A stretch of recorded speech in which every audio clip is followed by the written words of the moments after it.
Welcome to Daksh academy लाडव YouTube channel. बच्चों, हमारे चैनल को इतना प्यार देने के लिए आप सभी का शुक्रिया। हमने 500 क्वेश्चंस फ्रॉम प्रीवियस जो बच्चों क्लास स्टार्ट की हुई है, आज उसी में हमारी नेक्स्ट क्लास होगी। चलिए देखते हैं।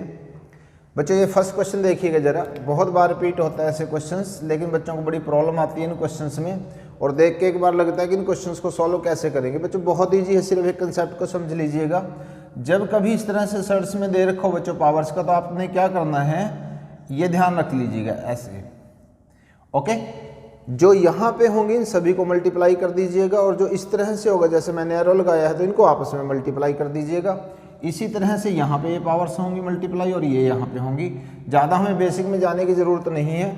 आप क्या लिखेंगे बच्चों, यहाँ से देखिएगा 2 लिख दिया हमने, और जो 9 4 जैसे यहाँ पे 36 है। ओके, ऐसे ये वाले ऊपर लिखने हैं मल्टीप्लाई करके, और ये वाले नीचे लिखने हैं। तो 6 ये कितने होते हैं बच्चों, 18। इसी तरह से यहाँ पे देखिएगा बेस कितना बच्चों 2 है, तो यहाँ से देखिएगा 9 चौके कितने होते हैं बच्चों 36, और इसी तरह से 6 ये कितने होते हैं 18। क्लियर है? तो 18 दूनी 36, इस तरह से आपके पास 2 आ जाएगा। और आप सभी को पता है कि अगर बेस सेम है तो पावर्स जो है वो आपस में ऐड हो जाती है, यानी कि 2 की पावर 4 आ जाएगा। तो इसका आंसर होगा बच्चों 2 की पावर 4, यानी कि डी ऑप्शन। ओके, बहुत ईजी क्वेश्चन है, सिर्फ एक कंसेप्ट को समझ लीजिएगा। यहाँ देखिएगा, यदि 30 व्यक्ति 7 घंटे प्रतिदिन कार्य करके 16 दिनों में कोई कार्य पूरा करते हैं, तो 21 आदमी 8 घंटे प्रतिदिन काम करके उस काम को कितने दिनों में पूरा करेंगे। ऐसा क्वेश्चन बच्चों बहुत बार आता है, और इसको हम करते हैं MDH फॉर्मूले से। ओके, ये MDH फॉर्मूला क्या बच्चों, बहुत बार मैं आपको बता भी चुका हूँ। जो बच्चे आज फर्स्ट टाइम देख रहे हैं, इनके ऊपर हमने पूरी वीडियोस तैयार की हुई हैं, तो आप चैनल की प्लेलिस्ट में जाके वहाँ से भी देख सकते हैं। MDH का मतलब पता है क्या बच्चों, अगर काम एक ही हो, ध्यान से समझ लीजिएगा। वैसे भी अगर काम एक हो तो हम क्या करते हैं, जो फर्स्ट पार्ट में है ना बच्चों, इनको आपस में मल्टीप्लाई कर देते हैं सभी को। देखिएगा जरा, 7 इंटू में 16, इन सबको आपस में मल्टीप्लाई कर दीजिएगा। अगर काम एक ही हो, एक जैसा काम वही इन्होंने किया और वही इन्होंने किया। इसी तरह से जो सेकंड में है उनको भी आपस में मल्टीप्लाई कर दीजिएगा। ओके, और निकालना क्या बच्चों, इसमें दिन निकालने दूसरे पोर्शन में, तो D2 आ जाएगा। उसके बाद आपने इनको कैंसिल आउट कर देना है। ओके, आप इनको डायरेक्ट कैंसिल ऐसे ही कर सकते हैं। तो यहाँ से कितना है बच्चों, देखिएगा 20 आ गया, यानी कि वो 20 दिन में इस काम को पूरा करेंगे। नेक्स्ट क्वेश्चन देखिएगा बच्चों, एक घोड़ा 10% हानि की जगह 20% लाभ पर बेचा जाता है, तो 3000 रुपये अधिक मिलते हैं। घोड़े का क्रय मूल्य ज्ञात कीजिए। ये भी बच्चों मोस्ट रिपीटेड क्वेश्चन है एग्जाम्स का। अब यहाँ पे एक बात ध्यान रखिएगा, ये आपको दिया गया 3000 रुपये। पहले स्टेटमेंट को समझ लीजिएगा कि घोड़े को 10% हानि पर बेचा गया। ओके, अगर उसे 20% लाभ पर बेचते तो 3000 रुपये अधिक मिलते। ओके, तो यहाँ पे ध्यान ये रखना बच्चों, आपने जितना भी अधिक मिलता है उसको आप यहाँ पे लिख लीजिएगा इस तरह से, या कई बार कम भी हो सकता है। ओके, दूसरी बात आपने बच्चों ये ध्यान रखना है कि एक जगह लाभ और एक जगह अगर हानि दे रखा है तो आप इन दोनों को जोड़ देंगे। ध्यान से समझ लीजिएगा, अगर यहाँ पे लाभ और हानि है तो आप क्या करेंगे, इनको बच्चों दोनों जोड़ देंगे, और उसको कहाँ पे लिखेंगे, यहाँ लिखेंगे। ओके, और अगर बच्चों दोनों जगह पे लाभ हो, ध्यान से सुनिएगा, अगर दोनों जगह लाभ हो या दोनों जगह हानि हो तो फिर हम उसको माइनस कर देते हैं। ओके, इनटू में क्या आएगा बच्चों, यहाँ पे देखिएगा 100, तो आप क्या करेंगे, इसको कैंसिल आउट कर दीजिएगा।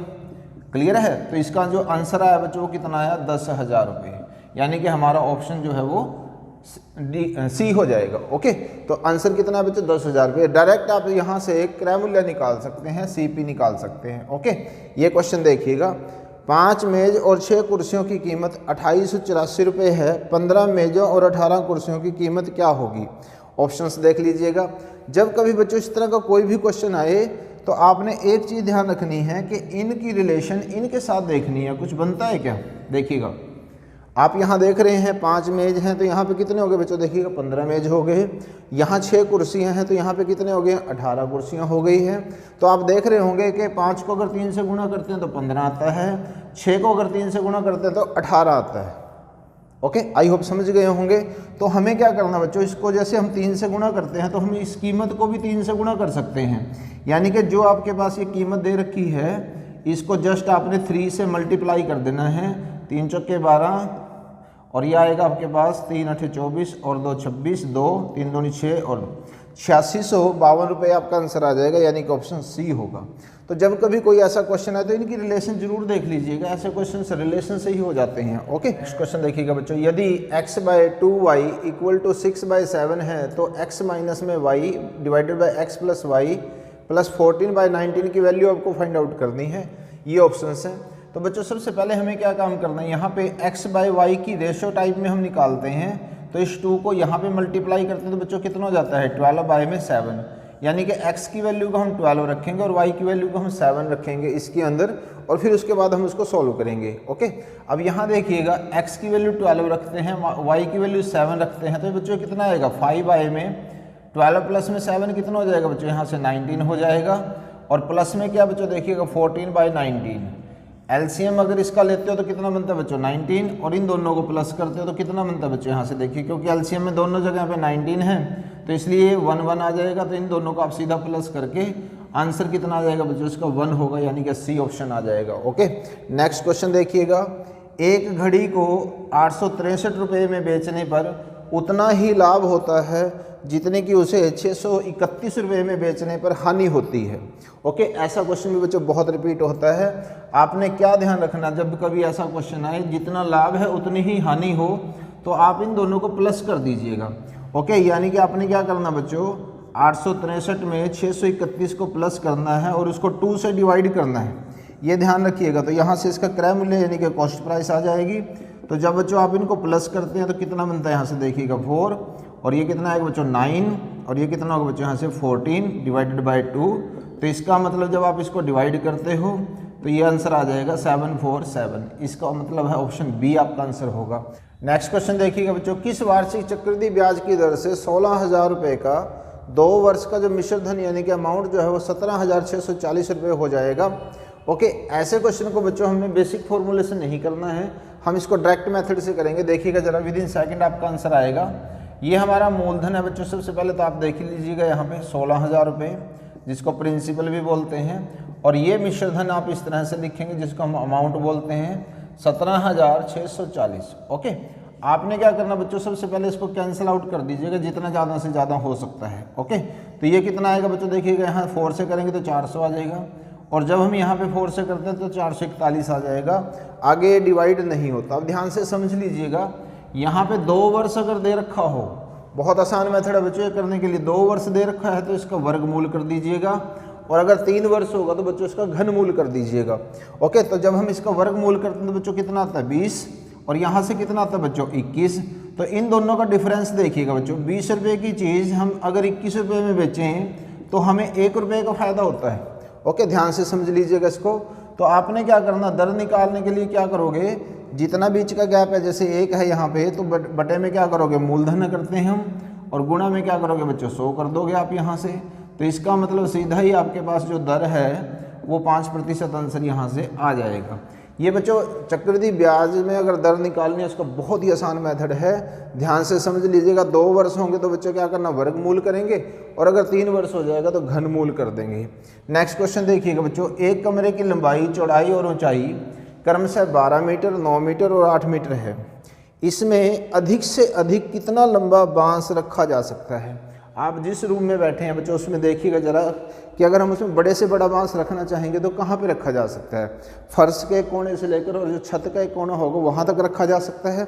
इसका मतलब बच्चों इसमें हमें इसका विकर्ण निकालना है, और विकर्ण जो होता है बच्चों वो इस तरह से आएगा, इस फॉर्मूले से L² B² और H², क्योंकि जो कमरा होता है उसमें लंबाई, चौड़ाई और ऊंचाई होती है। ओके, तो ये विकर्ण होगा, यानी कि L की वैल्यू कितनी है आपके पास, इसमें देखिएगा 12 है बच्चों तो 12² आ जाएगा, 9 है तो 9² कर देंगे आप चौड़ाई, और ऊंचाई जो है बच्चों वो 8² है। क्लियर है बच्चों।